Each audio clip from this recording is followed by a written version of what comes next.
पर मैं यहाँ पर पॉजिटिव पक्ष रखते हुए कि सत्संग के लाभ क्या हैं।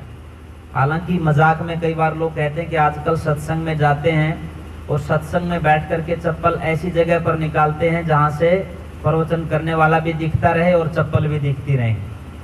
परंतु वास्तव में यदि हम सत्संग में आते हैं तो इस भावना से नहीं, हम यहाँ पर बैठे हैं तो हमारा मन भी यही होना चाहिए, सिर्फ शरीर नहीं।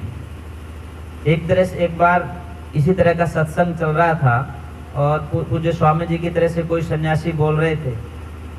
उन्होंने अपनी बातें शुरू की और बात करते करते ऐसी बातें कह दी कि एक परिवार का पूरा जीवन बदल गया। उस परिवार में एक माता जी थे, एक उनकी पुत्र वधू कहिए जिनको बहू कहते हैं, पर दोनों में बनती नहीं थी। आजकल करनाल में तो ठीक ठाक बन रही है, तो उनकी नहीं बनती थी। दोनों में झगड़ा भी रहता था। माता जी जो थी वो कहीं ना कहीं थोड़ा छल कपट कर लेती थी, परिवार में ही, बाहर नहीं। और जो पुत्र वधू थी वो कामचोर थी, काम नहीं करती थी। आजकल कई जगह देखने को मिलता है कि काम बहुत कम हो पाता है, कहीं मोबाइल का बहाना हो जाता है। और मोबाइल तो इतनी बड़ी बीमारी है, एक बार व्हाट्सएप खोल के लग जाओ, सोचते हैं कि 2 मिनट में रख देंगे, पता चलता है कि 1 घंटा हो गया, टाइम निकल गया, क्यों पता नहीं चला। और जब टाइम कम रहता है तो व्यक्ति बहाने बनाता है। तो ये परिस्थितियाँ उनकी थी।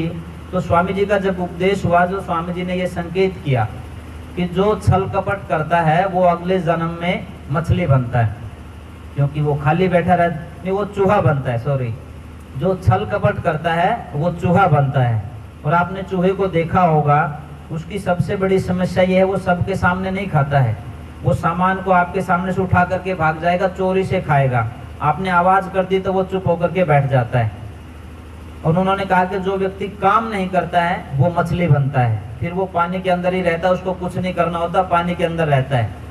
ये बातें जब दोनों ने सुनी, सास ने भी और बहू ने भी, घर में जाने के बाद थोड़ा सा परिवर्तन आया। तो माता जी भी जाते ही इधर उधर की बातें बंद करके और मेन स्ट्रीम में आकर के कहने लगी, बेटी चलो कुछ काम करते हैं। तो बेटी का तो पहले से ही दिमाग सेट हो रखा था। उन्होंने कहा ठीक है माता जी। अब सासू जी ने कहा, कह रही माता जी ठीक है काम करते हैं। जब उनमें व्यवहार में थोड़ा सा परिवर्तन आया तो परिवार के जो मुखिया थे उनको हुआ कि इनको क्या टेबलेट मिल गई कि ये तो ठीक से काम करने लग गई। उन्होंने अपनी पत्नी से पूछा कि ऐसा क्या हो गया, ये जिस बहू को आप गालियां देती रहती थी वो काम कर रही हैं, और जो बहू आपकी शक्ल देख करके भी खुश नहीं थी वो भी आजकल ठीक ठाक है।